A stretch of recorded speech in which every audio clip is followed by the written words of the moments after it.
So with shrimp, the total vet medicine cost is actually higher, maybe 50 to 70 cents a kilogram. But antibiotics are only, what, 5% of that cost? A tiny fraction. A minute 5%. It's a complete philosophical flip. So where's the rest of their money going? It tells a story of proactive environmental management. 60% of their vet costs go to tonics and vitamins, and another 35% goes to disinfectants. So they're spending money up front, they're conditioning the water, strengthening the animals, and basically designing out the need for antibiotics later on. That's it. It's a classic case of resource allocation reflecting the core vulnerabilities of the system. A whole new era of communication in the global aquaculture industry is coming. Now you have the brightest minds in aquaculture right in your pocket. And what's best? You can listen to all of them while driving to a farm, traveling, or running errands. It's never been this good, and it's never been this simple. Welcome to the Aquaculture Podcast Show, the first AI-based podcast in aquaculture, where you'll find cutting-edge insights in everything that's working in aquaculture, nutrition, health, and production.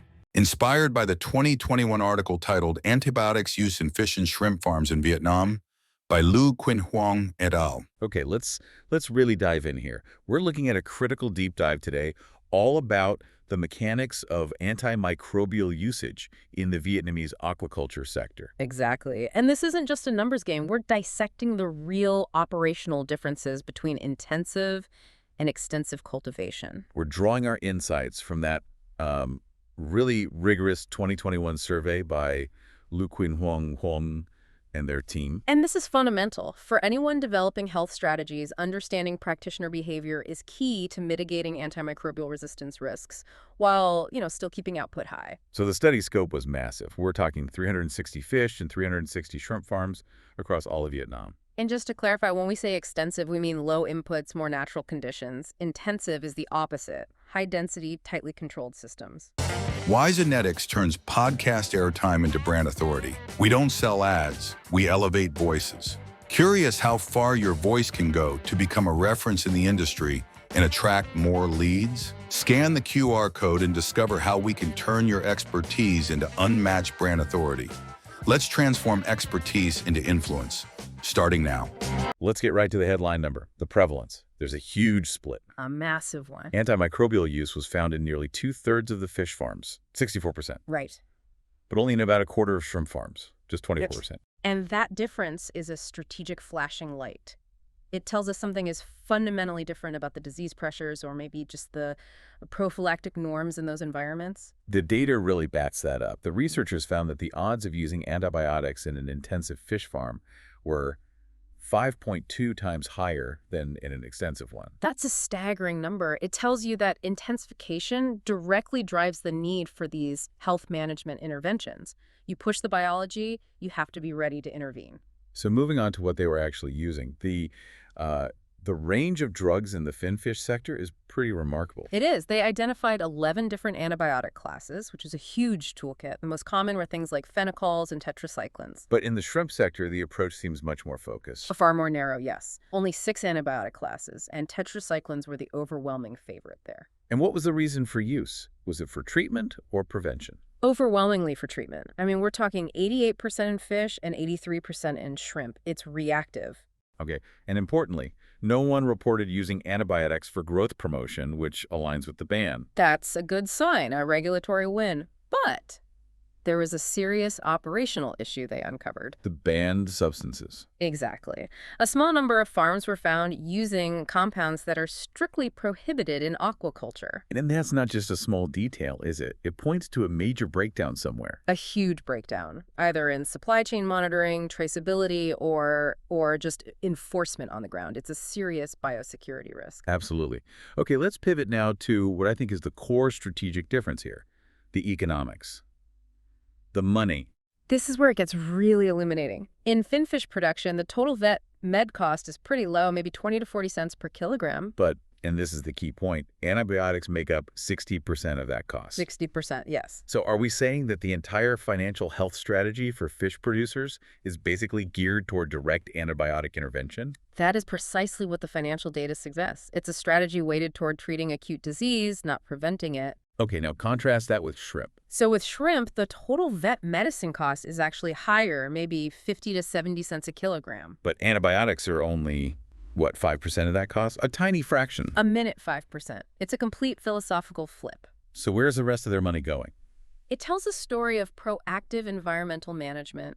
60% of their vet costs go to tonics and vitamins, and another 35% goes to disinfectants. So they're spending money up front, they're conditioning the water, strengthening the animals, and basically designing out the need for antibiotics later on. That's it. It's a classic case of resource allocation reflecting the core vulnerabilities of the system.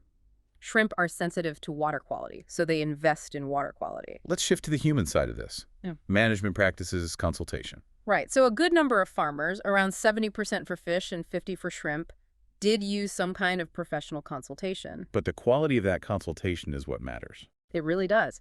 And the data shows a heavy reliance on commercial sources. Most fish producers, for example, just consult the veterinary drugstore. Not a licensed veterinarian who can do proper diagnostics. Exactly. It suggests a gap. Decisions are being made based on symptoms, not lab tests or susceptibility testing. And this is where that paradox of intensification comes in again, isn't it?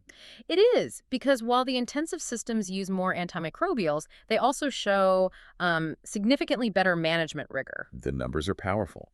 Intensive farms were much more likely to seek professional consultation, much more likely to comply with the manufacturer's recommended dose. And, crucially for food safety, much more likely to comply with the withdrawal period before harvest, up to 2.6 times more likely in shrimp farms. So the higher the investment, the more they adhere to best practices. It seems so. The financial risk forces a higher degree of control and professionalism. But there's a catch, a technical challenge that comes with that professionalism, especially in shrimp. Right, the self-mixing. Intensive shrimp farms were almost 4 times more likely to self-mix antibiotics directly into the feed. And while that's an efficiency tactic, it introduces risks, right?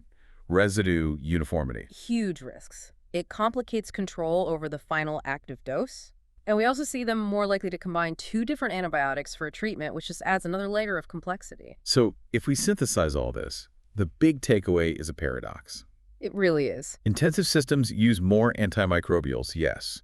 But their practices, consultation, dosing, withdrawal, are fundamentally more controlled and regulated. Which reinforces the need for health systems that are engineered specifically for that high-density reality. You can't just apply extensive system thinking. So what are the technical requirements to move the sector forward? Well, the study is clear. We have to shift from symptom-based treatment to diagnostic-driven treatment. That means veterinary prescriptions tied to actual lab work and susceptibility testing before use. And you have to pair that with better prevention. Of course. Promoting good aquaculture practices, better biosecurity, and investing heavily in alternative vaccines, and especially the use of probiotic microorganisms to manage the water environment proactively. At the end of the day, the link between management rigor and reducing risk is undeniable. It is. Professional diagnostics and operational excellence. That's the next frontier. The whole study really pivots on this idea of strategic health philosophy. Which brings us back to that crucial economic split. So here's the final thought for you, the production manager, especially in finfish.